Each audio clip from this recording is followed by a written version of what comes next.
ह्या देशातील जे प्रस्थापित आज रोजी स्वतःला जे समजत असतील की आम्ही सत्ताधारी हो, त्यांनी एक गोष्ट लक्षात घ्यावी.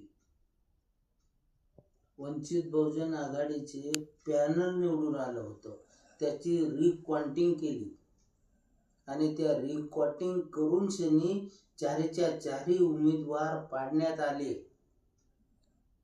तर ह्या गृहमंत्र्याला आणि मुख्यमंत्र्याला माझं एवढंच सांगणं आहे की जेवढ्या आतापर्यंत सीटा निवडून आल्यात ना, तेवढ्याची रिकॉन्टिंग करण्यात यावी.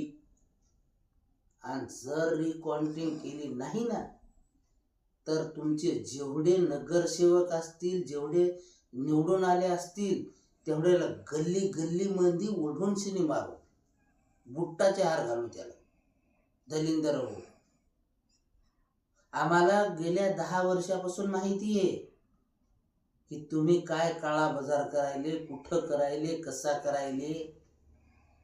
कारण की आम्हाला ते मोदीचं बी राजकारण माहिती आहे, कुठून कसा निवडून आला तो, कसा प्रधानमंत्री झाला, कसा मुख्यमंत्री झाला होता, ते बी माहिती आहे. 26 जानेवारी 2001 साली गुजरातमध्ये 6 जिल्ह्यामध्ये भूकंप झाला होता. त्याच्यामध्ये 1,30,000 लोक मेले होते, हे आम्हाला माहिती आहे. आणि आकडेवारी कितीची दिली होती? 30,000ची. 1,00,000 लोक मेलेले, ते गायब केलेले हे मोदी आहे.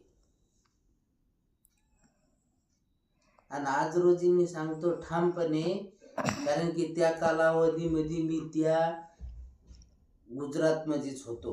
1992ला जी धमाल झाली त्यावेळेस बी मी त्याच गुजरातमध्ये होतो. त्या गुजरातमध्ये कोणाकोणावर किती बलात्कार झाले, कोणाचे किती मुर्दे पाळले जय श्रीराम म्हणून, ते मला माहिती आहे. ते माग एक विमान क्रॅश केलं आणि त्याच्यामध्ये तो एक व्यक्ती मारण्यात आला. कसा मारण्यात आला त्याचं नाव घेणार नाही मी, कोण होता तो, ते त्यांनी समजून घ्यावं. नालायक हो, जरासे सुधरा, अन्यथा आम्ही जर रस्त्यावर आलो ना, तुम्हाला घरातून बाहेर निघू देणार नाही. जेवढे बी मादरचोद सांसद असतील, आमदार असतील आणि नगरसेवक असतील, लक्षात ठेवा, आम्ही जर रस्त्यावर आलो ना, महार बटालियन म्हणतात, महार बटालियनच बॉर्डरवर युद्ध जिंकते.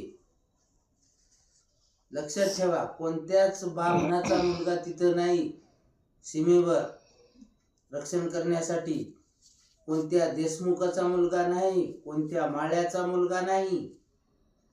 एक गोष्ट लक्षात घ्या, त्याला ड्युट्या दुसरीकडे येतात, पण महार बटालियनला ड्युट्या कुठे येतात? जिथं खतर आहे तिथं. सुधरा जरासे दलिंदर हो. आम्ही जर रस्त्यावर आलो ना, तर मग विचार तुमचा लय बेकार होईल. कळकळीची सांगणी आहे तुम्हाला, राज्यकर्त्याला आणि सुधराव राज्यकर्त्यांनी. लय बघित आलो आतापर्यंत, 2014 पासून आतापर्यंत लय कारनामे बघितले तुमचे दलिंदर हो. प्रधानमंत्री असेल, गृहमंत्री असेल, आमच्या महाराष्ट्राचा गृहमंत्री असेल, 1 नंबरचे हे दलिंदरी. सुधरा जरसे, काही भीती वाटत नाही. आम्ही गोळ्या खायला तयार हो, छातीवर गोळ्या आम्हीच खाल्लेल्या आहेत पहिल्या, आणि निर्भीडपणे लढलेले आम्ही हो. जे मुस्लिम बांधवाचा तुम्ही धिक्कार करता ना, अरे दलिंद्र हो, त्या तुम्ही एवढे शहीद झाले नाहीत तेवढे ते शहीद झालेले आहेत. आणि सांगायले आज रोजी आम्हाला की नाही आम्ही लय देशप्रेमी. घरामध्ये लपलेले होते मादरचोद हो तुम्ही, आम्हाला सांगता का? लढलंय कोणी? या देशाला स्वातंत्र्य मिळवून दिले कोणी? अरे मुस्लिम किती मेले ते माहितीये की तुम्हाला? मायचं तंगड तुमच्या आडवं तिडवं हाणलं. सुधरादर्शे नाहीतर आम्ही जर रस्त्यावर आलो ना, तुम्हाला 3 घंट्यात आम्ही सर्कल करू. 3 घंटे. समजलं का? जास्त उडू नका तुम्ही की आमची लोकसंख्या इथं. अरे तुमची काहीच नाही रे. तुम्ही विमेवर सगळा काळा बाजार करायले मादरचोद हो. इलेक्शन कमिशन, आम्ही जर एक दिवस रस्त्यावर आलो ना, अरे तुम्हाला घरातून बाहेर निघणं बंद, घरातून सुद्धा बाहेर निघता येणार नाही. मुख्यमंत्री असो, कोणता आमदार असो, खासदार असो, कोणी असो, सगळ्याला घरामध्ये बंद करून टाकू. सुधरादर्शे दलिंद्र हो. आज रोजी काय परिस्थिती चालू आहे, देशाची काय परिस्थिती चालू आहे, आंतरराष्ट्रीय लेवलवर काय परिस्थिती चालू आहे, कळकळीची सांगणी आहे तुम्हाला. सुधरादर्शे आमदार खासदार जेवढे बी आले असतील निवडून, जर आम्ही खवळलो कधी ना, आम जनता, तुमचं पोलीस प्रशासन आमच्या काहीच भाई नाही. एका दिवसात उलट पालट करून टाकू. एक गोष्ट लक्षात घ्या. देशातल्या पब्लिकचा अंत घेऊ नका. कारण 2006 पासून तुम्ही सेवा आयोग बंद केलाय. काँग्रेसच्या काळामध्ये बंद झाला होता, म्हणून तुम्ही आता म्हणता नाही त्याने बंद केला, आम्ही कसं चालू करू. दलिंद्र हो, चालू करा ना. लाडकी बहीण कशी चालू केली तशी चालू करा ना तुम्ही. सेवा आयोग, त्याच्यामध्ये गोरगरिबाच्या लोकायला, सर्वसामान्य लोकायला न्याय भेटल, नोकऱ्या भेटतील, तर तेच बंद करून टाकलं. कशाचं झकमारीकरण करायले तुम्ही? कोणतं राजकारण करायले? काय तर आम्ही 1,500 द्यायलो लाडक्या बहिणीला. कोण मागले होते? कोणत्या लाडक्या बहिणीची रिक्वेस्ट आली होती तुमच्याकडे की आम्हाला 1,500 द्या म्हणून? अरे हजारो लाडक्या बहिणीचे तुम्ही आज रोजी बंद केलेले पगार. मग तुम्ही दलिंद्र हो, तुम्हाला कळत नव्हतं का? काय तर 14,000 म्हणजे माणसानंच त्याचा फायदा घेतला. तुम्ही काय झक मारू लागले का? माणसं बायात तुम्हाला फरक कळला नाही? कोणत्या बाया आहेत आणि कोणत्या माणसं येतात? अरे देशाची तिजोरी खाली करून टाकली. 300 कोटी रुपये कर्ज होतं महाराष्ट्रावर. ते 9 लाख कोटी कर्ज करून ठेवलं. प्रत्येक माणसाच्या डोक्यावर 1 लाख रुपये कर्ज करून ठेवलं तुम्ही मादरचोद हो. आणि चालले सांगायला आम्हाला की आम्ही लयच तीर मारायलो. बंद करा ते सगळं.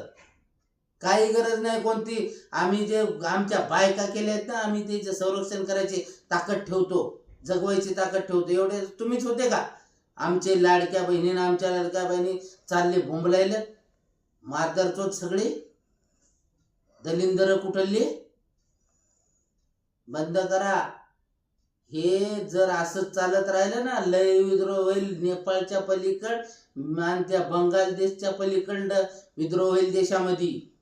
आणि आम्ही जर रस्त्यावर आलो तर मग त्या दिवशी तुमची खैर नाही. ते बी लक्षात ठेवा.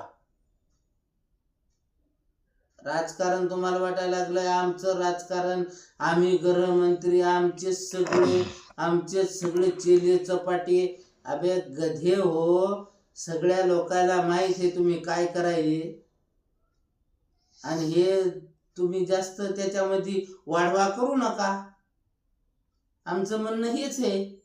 तुम्हाला जर त्या जागेवर आम्ही पोहोचून दिले ना, ठीक आहे, तुम्ही भ्रष्टाचार करून का निवडून आले तरी तुम्ही चांगल्या पद्धतीने राजकारण करा, हे आमचं म्हणणं आहे.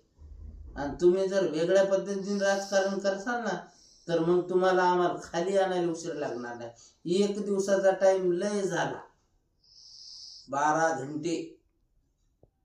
12 घंट्यामध्ये तुमचा बँड वाजू कसा वाजवायचा ते लक्षात ठेवा. आणि ते आमचं गोरगरिबाचं जे बी मनोगत आहे ते ऐकून घ्या.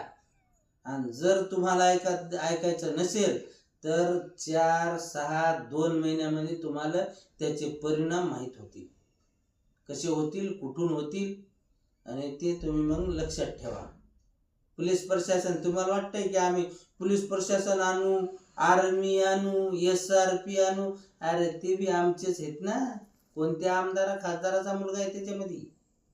आहे का? सांगा तिथं नमूद करा की या आमदाराचा मुलगा आर्मी मध्ये आहे, या खासदाराचा मुलगा आर्मी मध्ये आहे, या आमदाराचा मुलगा पोलीस प्रशासन मध्ये. कोण येत? आमचेच आहेत ना. आणि मग ते जर आम्ही जर रिक्वेस्ट केली की बाबा तुम्ही जरासं थांबा, कोणाचं ऐकते? तुमचं ऐकणार आहेत का? अरे गधे हो. जेवढा बी पगार मास्तर लोक असतील, आर्मीवाले असतील, पोलीस प्रशासन असेल, महसूल डिपार्टमेंट असेल, आरोग्य विभाग असेल, त्या लोकांना सर्वांना पगार सर्वसामान्य लोकांचाच आहे. तुम्ही कुठून कुंदा खणून देत ना, आमच्याकडून वसूल करता आणि त्यांना देता. एवढंच आहे, दुसरं काय आहे? तुम्ही कुठून आणता? कुठं मजुरी करायला गेलं तुमचं सरकार? मुख्यमंत्री असेल, उपमुख्यमंत्री असेल, राष्ट्रपती असेल, प्रधानमंत्री असेल, कुठं कुंदा खणला त्यानं? नाही ना. अरे आम्ही टॅक्स प्लेचा पैसा देतो आणि त्या टॅक्स प्लेच्या पैशामधून तुम्हाला पगार भेटते. आमचंच उपकार साऱ्या देशावर, सर्वसामान्य लोकांचे. नालायकपणा करू नका. आम्ही तुम्हाला वेळोवेळी सांगायलो, बोंबलू आणि जर तुम्ही ऐकत नसताल ना, तर मग आम्ही शेवटचा उपाय आमच्याकडे होईल. तुम्हाला जास्त वेळ लागणार नाही. 3 घंट्यामध्ये सर्क करू गल्लीपासून दिल्लीपर्यंत. मग तो राष्ट्रपती असो, प्रधानमंत्री असो, गृहमंत्री असो का मुख्यमंत्री असो, ती ताकद आमच्यात आहे. आम्ही ते करू. लक्षात ठेवा. आमचा अंत घेऊ नका. आम्ही अजूनही तुम्हाला सांगायलो, तुम्ही त्या जागेवर हा ना. संवैधानिक पद आहेत, आम्ही तुम्हाला शिवाय देत नाही. संवैधानिक पदाचा चांगल्या पद्धतीने उपयोग करा. अन्यथा तुम्ही जर करत नसताना तर मग आम्हाला करावं लागेल. जय भीम. नमो बुद्धाय.